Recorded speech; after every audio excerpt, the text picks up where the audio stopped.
Hey, how you doing? This is Adam Post, publisher of more than 1,000 comic books, and I've been covering Disney very closely these last several months. Disney has taken it upon themselves to sue Florida, and they've done a pretty good job of it. I don't know how it's all going to work out, but they're in a pretty good position as far as I can see so far. Hopefully DeSantis' team is prepared for this, and they've got a great response and great attorneys, and I know they've hired some fancy attorneys out of Washington, D.C.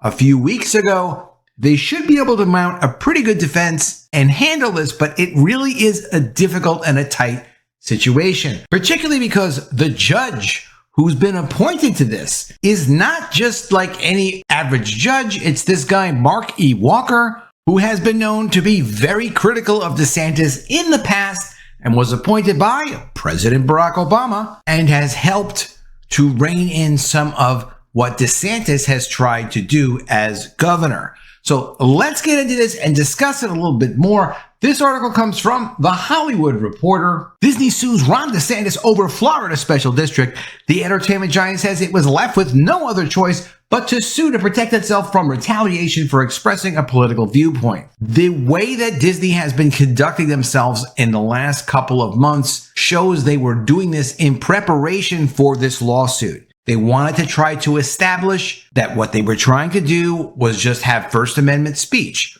They were doing more than just trying to have First Amendment speech when they came out against the quote, "don't say gay" law, which is not a don't say gay law. That's just what people who don't like what the state of Florida decided they wanted to do to protect children call the law. Disney not only opposed the law, but they said they were going to do everything they could in their power to repeal it. Now, I am not a corporate attorney. I am not an attorney. I'm a business guy. What I can tell you from having dealt with attorneys at a few different levels in a few different situations, the premise that the state of Florida has no control to rescind the status that they granted to the Disney Corporation to have unlimited control, essentially, their own government where they have their theme parks.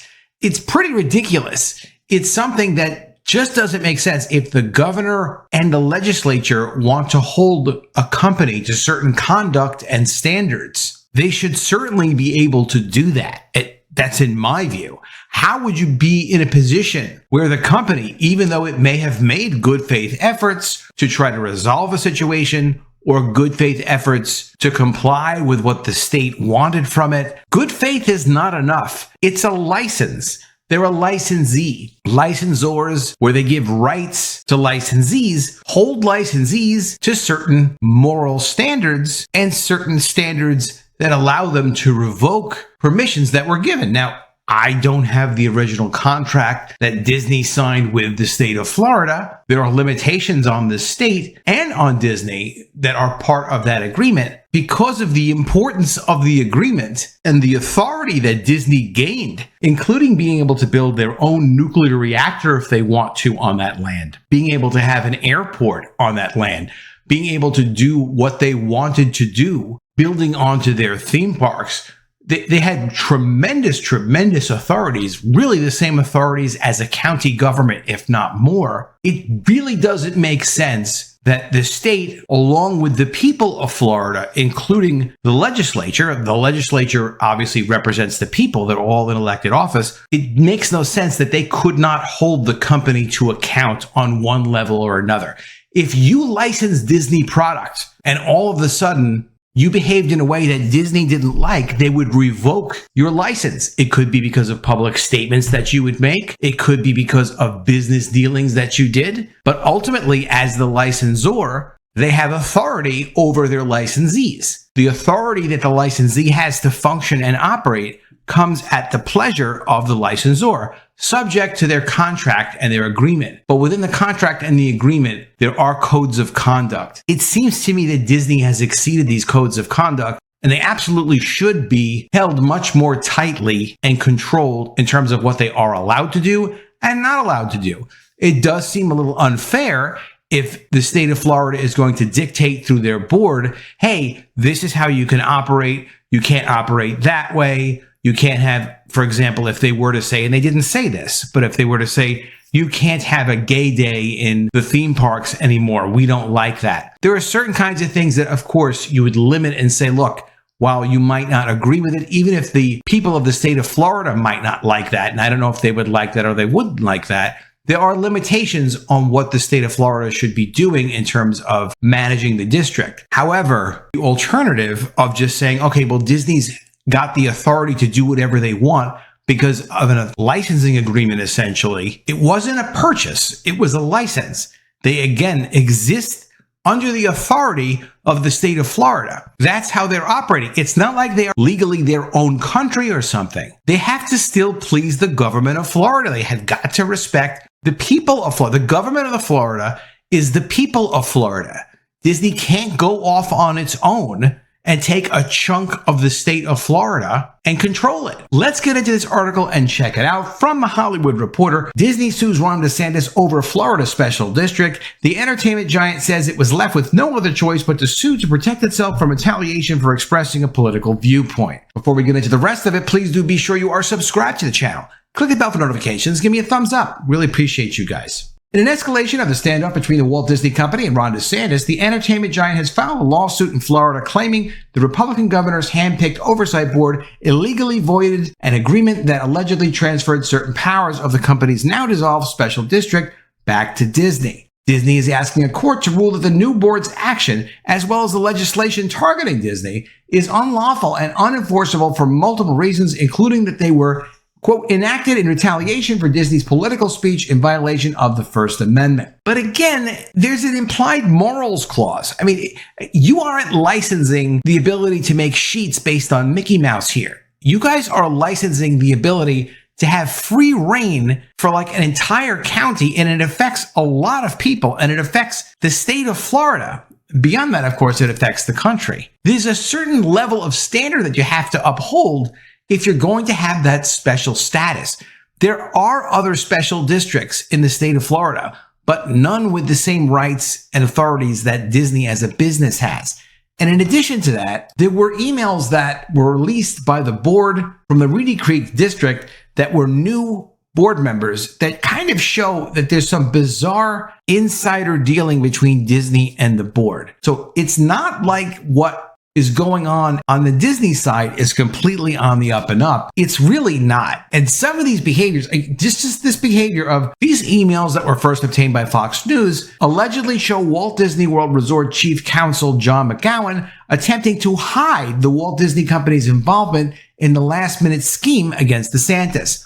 The last-minute scheme was transferring authorities that the board normally has at the Reedy Creek District to Disney Corporate, in exchange for nothing, which I've called a fraudulent conveyance. Now, I'm not an attorney, but that fraudulent conveyance term refers to, we're just going to give you something, 30 years of control of what's being developed in the Reedy Creek District over to Disney Corporate in exchange for nothing to the board. There's kind of like, that's a sham transaction. It's another way of saying that's a little shady. It's a lot of shady. It's very significant. And it was done knowing that the state of Florida was putting its own people into control of the board. It's really trying to steal rights out of the district entity and pass them to Disney. Quote, my name is currently at the top of the document as a drafter, McGowan allegedly wrote, and I'm comfortable having my name on it, but from an optics perspective, that is not ideal, and it would be better to have a non-Disney employee be the drafter. So he wrote it, but they're trying to hide that they wrote it.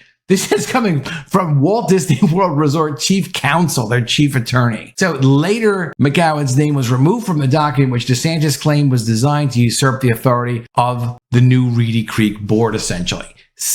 You can't do stuff like that secretly in these emails and think that you're going to get away with that and there's not going to be any issue or any question over it. Disney is now asking a court to rule that the new board's action, as well as legislation targeting Disney, is unlawful and unenforceable for multiple reasons, including that they were enacted in retaliation for Disney's political speech in violation of the First Amendment. The development contracts in question were quietly signed by the previous oversight board on February 8th, the day before the state legislature passed a bill reshaping the leadership structure and changing the name of Disney's Reedy Creek Improvement District. The legislation was meant to cap off a retaliatory move by Florida Republicans for Disney's opposition to the so-called Don't Say Gay law signed March 2022. And that law was to basically say that for preschool children through 3rd grade, you cannot discuss sex and gender with them. It's not legal in the state of Florida. Don't do that as a teacher. That's what that was all about. Under the new bill, the governor was granted the authority to appoint every member of the special tax district's 5-member governing body. Now, the other comment that DeSantis' people made about this that actually made a lot of sense was all other county governments, except for Disney's county, Reedy Creek government,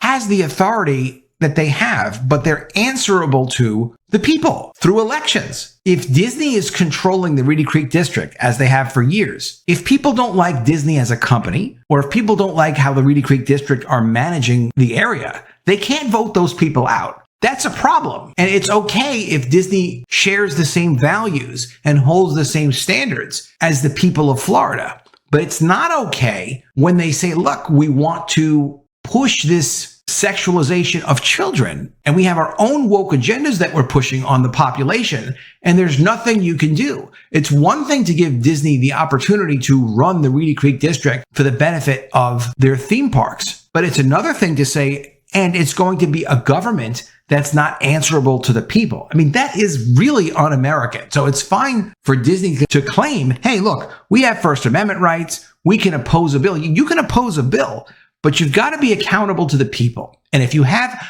a special situation where you have a license for development authority, because of course it's subject to the state government, including the state legislature. If you have that amount of responsibility, the same kind of responsibility that other people who run a county have, no, you can't have a non-American little isolated place where you do whatever you want, you say whatever you want, you act however you act in contradiction with the elected government. And that's the fundamental conflict. Now, it is true that this is an Obama-appointed judge, and it is true he has ruled against DeSantis before. These issues are discrete, though. They're separate issues. So is this judge going to rule against DeSantis? He might. He also might not, because there's really a limit a federal judge can do. A federal judge can't take over the entire legislature and the governor's position for the state of Florida. These are elected positions from the people. So a judge can be a check on power, but they can't take over and say, listen, you've got to let Disney do whatever they want to do. You've got to let Disney operate any way they want to operate. You can't even do anything that affects other amusement parks in the state of Florida that might be inclusive to Disney. Like, they can't dictate legislation, and they certainly can't dictate the future of criminal investigations. There's an investigation going on because rightfully DeSantis is saying, excuse me, this last minute deal that you did to try to keep Disney operating the district opposite the legislation, which Disney claims was done in retaliation. That's a big issue. And Disney has a point. There was retaliation, of course, but it was on behalf of the people. It wasn't just DeSantis's idea. He got sign off from the legislature, and Disney was being unaccountable and was out of step with their values. And the truth of it is like, look, if the state isn't allowed to act, then how far is Disney allowed to go? They're just going to run this little dictatorship in Florida for what? Forever? Because an Obama judge says it's okay? I don't think so. I would really like to hear what you have to say about this, though, in the comments below. Did you think that Disney was going to sue the state of Florida? It does seem like that was in the cards and ultimately was going to happen eventually.